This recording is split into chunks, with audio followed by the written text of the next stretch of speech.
Hello guys, welcome back to my channel. Dark society part 16 लेकर मैं आ गई हूँ, लेकिन आगे बढ़ने से पहले please like, share and subscribe my channel. जैसे कि पिछले पार्ट में हमने देखा, बारबी और ईबो एक दूसरे से बात कर रहे हैं। तो आगे चलते हैं और देखते हैं कि आगे क्या हुआ।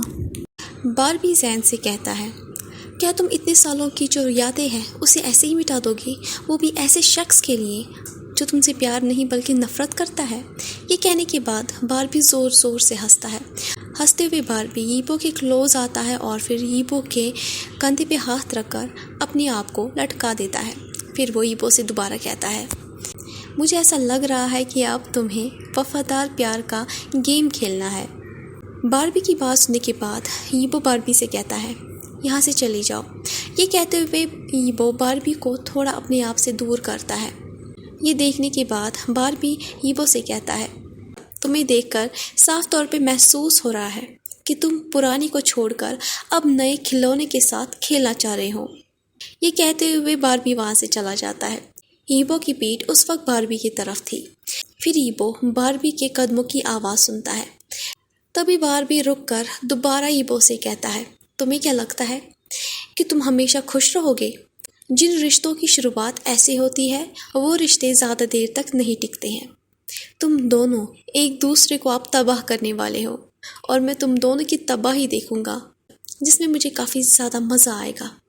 नेक्स्ट एपिसोड में हमें दिखाते हैं, ईबो सेक्रेटरी से कहता है कि वो ज़ैन से कहे कि ईबो उसका इंतज़ार अपने कैबिन में कर रहा है। ये सुनते ही सेक्रेटरी अपना सर नोट करती है।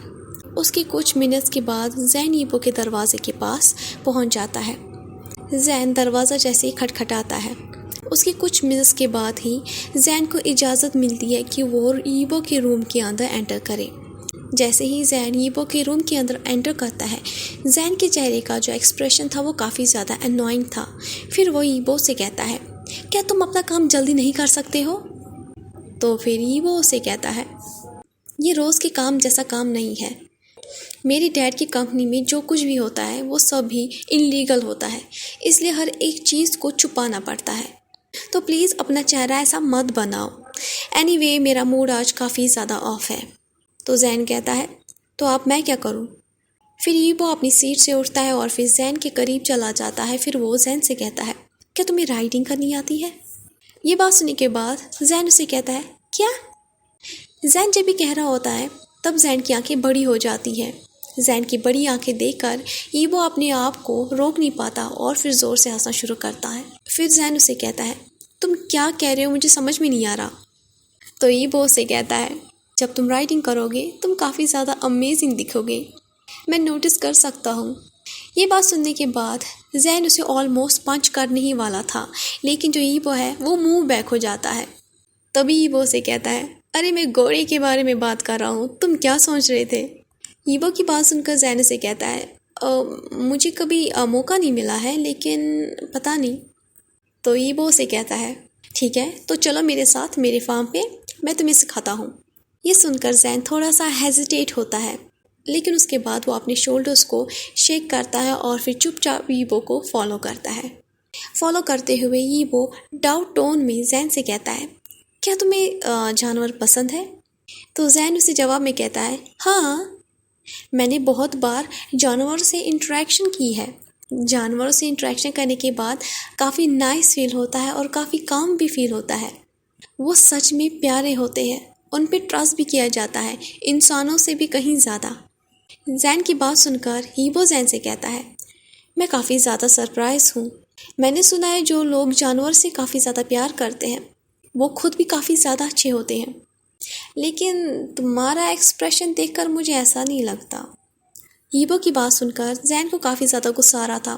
फिर वो ईबो से कहता है, अगली दफ़ा अगर मुझे स्ट्रॉन्ग जहर चाहिए किसी को मारने के लिए तो मैं तुम्हारी ज़बान लूँगा, और मैं श्योर हूँ तुम्हारी ज़बान से तो वो शख्स मर ही जाएगा। उसके बाद फिर ईबो और ज़ैन कार से बाहर निकलते हैं। फिर ईबो जो फार्मर होता है उसे ग्रीट करता है। फार्मर फिर यंग मास्टर को देखकर उसका वेलकम करता है और फिर वो यंग मास्टर से कहता है, यंग मास्टर मैं आपकी किस तरह से हेल्प कर सकता हूँ? ईबो फिर उसे ऑर्डर देता और कहता है, एक शांत सा घोड़ा लेकर आओ। ये शख्स आज पहली बार हॉर्स राइडिंग करने वाले हैं। फिर वो फार्मर कहता है, श्योर, क्यों नहीं। जैन काफ़ी ज़्यादा एक्साइटेड हो गया था। उसके चेहरे से साफ तौर पे एक्साइटमेंट नज़र आ रही थी। उसके बाद ईबो उसे अपने साथ कपड़े चेंज करने के लिए लेकर चला जाता है। ईबो चाह रहा था कि वो अपनी डार्क ज़िंदगी के अलावा भी जो उसकी ज़िंदगी में है वो सब कुछ वो जैन को दिखाए। वो जैन को सरप्राइज़ करना चाह रहा था कि उसकी ज़िंदगी का एक और पार्ट भी है जो काफ़ी ज़्यादा कलरफुल है। जैन काफ़ी ज़्यादा एक्साइटेड है। जैन की आंखों की जो चमक कुछ टाइम पहले ईबो की वजह से चली गई थी, आज वो वापस आ गई है और ये देखकर ईबो काफ़ी ज़्यादा खुश भी है। जैसे ही वो दोनों वापस आते हैं, उसके बाद हॉर्स को भी लेकर आते हैं। जैसे ही जैन हॉर्स को देखता है तो वो बड़े प्यार से हॉर्स को पेट करता है, बिल्कुल एक छोटे से बच्चे की तरह। और जैसे ही हॉर्स महसूस कर रहा था कि कोई उसे क्या कर रहा है, वो भी काफ़ी ज़्यादा एंजॉय कर रहा था उसके टच को। ये देखकर ईबो को पूरी तरह से यकीन हो गया कि जैन हर एक चीज़ के साथ ईजिली इम्पैक्ट करता है।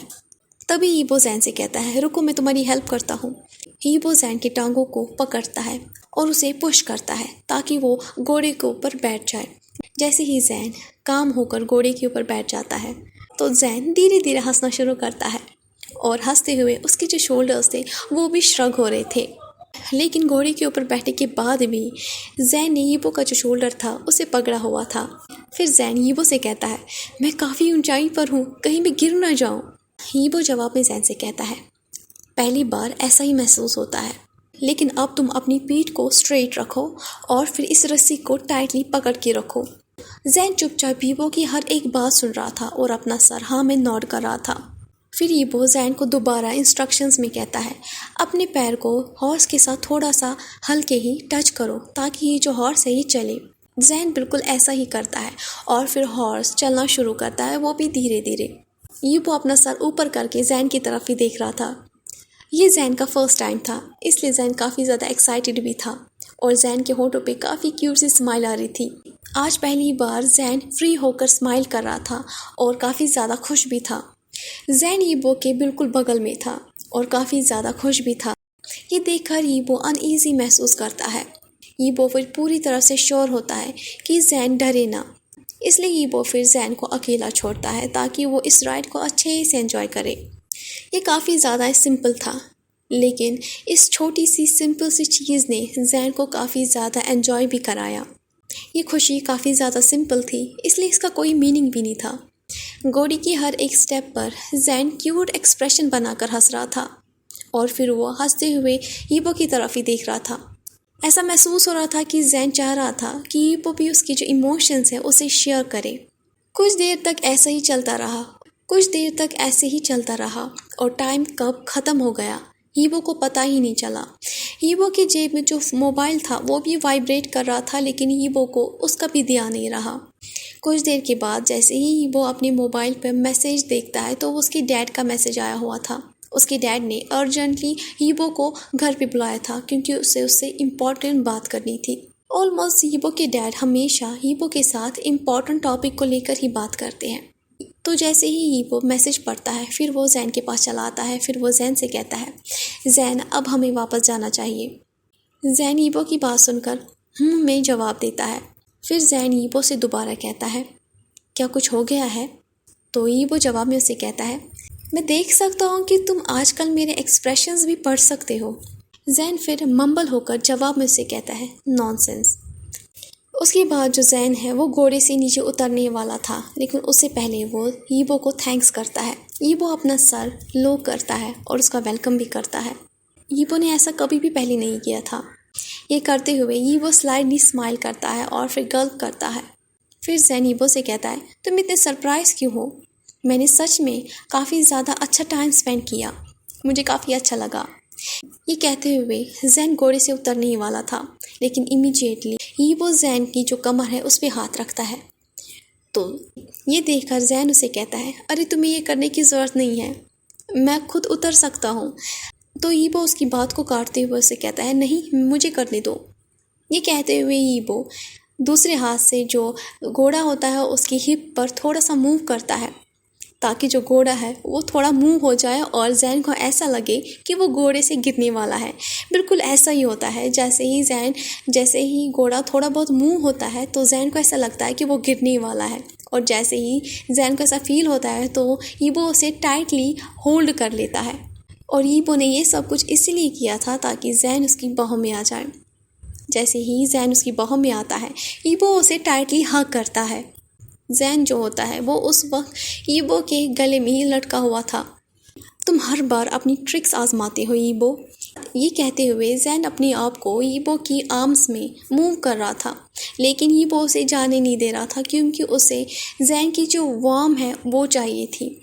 फिर ईबो जैन से कहता है, क्या तुम कुछ देर के लिए ऐसे रह सकते हो? मैं जानता हूँ कि तुम्हें मुझसे नफ़रत है और तुम्हें बिल्कुल भी अच्छा नहीं लगता है जब मैं तुम्हें छूता हूँ, लेकिन फिर भी क्या कुछ मिनट्स तुम ऐसे रह सकते हो? ये ऐसा नहीं है कि मैं तुम्हारा चांस ले रहा हूँ, बस मैं तुम्हें गले लगाना चाह रहा हूँ। क्या प्लीज़ तुम ऐसे रहोगे तब तक जब तक मेरा मन ना भर जाए, प्लीज़? जैन बिल्कुल चुपचाप ऐसे ही रहता है। वो ईबो को हग बैक नहीं करता, लेकिन ईबो ही होता है जिसने जैन को गले लगा के रखा हुआ था। जैसे ही ईबो का मन भर जाता है, वो सेटिस्फाइड हो जाता है, तो वो मूव बैक करता है। उसके बाद जैन बिना कुछ बोले चुपचाप वहाँ से चला जाता है ताकि वो अपने जो कपड़े हैं उसे चेंज कर दे।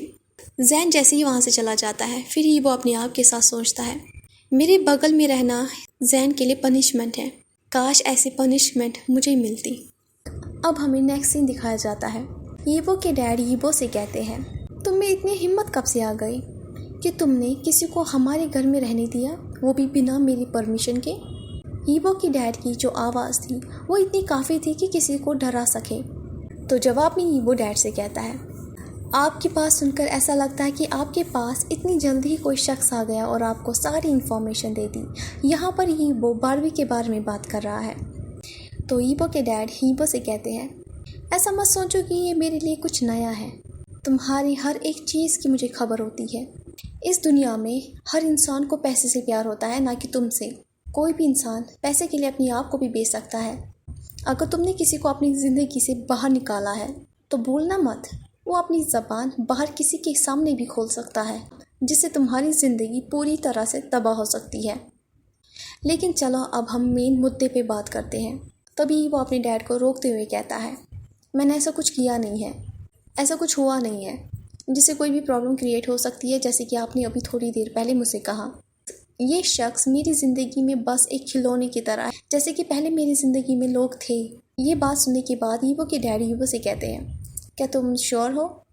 क्या तुम सच कह रहे हो? तो ईबो करता है। ईबो का जवाब सुनने के बाद ईबो के डैडी ईबो से कहते हैं, दैट्स गुड। तुम्हें तो पता ही है मुझे ऐसे शख्स से काफ़ी ज़्यादा नफ़रत है जो मेरी बात ना माने, राइट? और मैं ऐसे शख्स को जाने देता भी नहीं हूँ और ना ही ऐसी गलती मैं भूल सकता हूँ। ये बात सुनने के बाद ईबो डैड को जवाब में कहता है, मैं जानता हूँ। ये कहने के बाद ईबो अपने दोनों हाथों की उंगलियों को एक साथ जोड़ता है ताकि वो अपने डैड के सामने डर के मारे शिवा न करे। ये बीमारी ईबो की बचपन से ही थी। जब भी ईबो बचपन में डरता था तो वो अपनी दोनों कलाइयों को एक साथ जोड़ता था और फिर अपनी उंगलियों के साथ खेलना शुरू करता था ताकि वो काम हो सके। और ये आदत ईबो के साथ हमेशा ही रह गई। और जिस मूवमेंट से हर बार ईबो डरा करता था और आज भी डरता है, वो मूवमेंट आ गया था। ईबो चुपचाप अपने घुटनों पे बैठता है और फिर अपना सर लो डाउन करता है। उसके बाद ईबो कहता है, मैं डिज़र्व करता हूँ कि आप मुझे पनिश करें। ये सुनते ही ईबो के जो फादर है वो अपना बैलेट उतारते हैं और ईबो उसी के साथ अपनी आंखें क्लोज कर देता है। और फिर ईबो अपने आप को तसल्ली देता है और कहता है, कोई बात नहीं है, इस बार मुझे ज़्यादा दर्द नहीं होगा पहले की तरह। और उसकी जो डैड है वो राक्षसों की तरह ईबो को बैलेट से पीटना शुरू करता है। अब हमें नेक्स्ट सीन दिखाया जाता है। जैन अपने कैबिन में बैठा हुआ है और तभी सेक्रेटरी आती है और फिर जैन से कहती है, बॉस तुमसे मिलना चाहते हैं। सेक्रेटरी की बात सुनकर जैन फिर सेक्रेटरी से कहता है, क्या वो बेवकूफ़ मेरे बगैर एक सेकंड भी नहीं रह सकता है? तो सेक्रेटरी जवाब में जैन से कहती है, नहीं, ये ईबो नहीं है, मिस्टर वांग तुमसे मिलना चाह रहे थे। मिस्टर वांग का नाम सुनने के बाद ही फिर जैन सेक्रेटरी से कहता है, ओह, इसका मतलब कि अब मेरी टर्न आ चुकी है। आज की स्टोरी बस यहीं तक थी। नेक्स्ट पार्ट में मिलते हैं। बाय।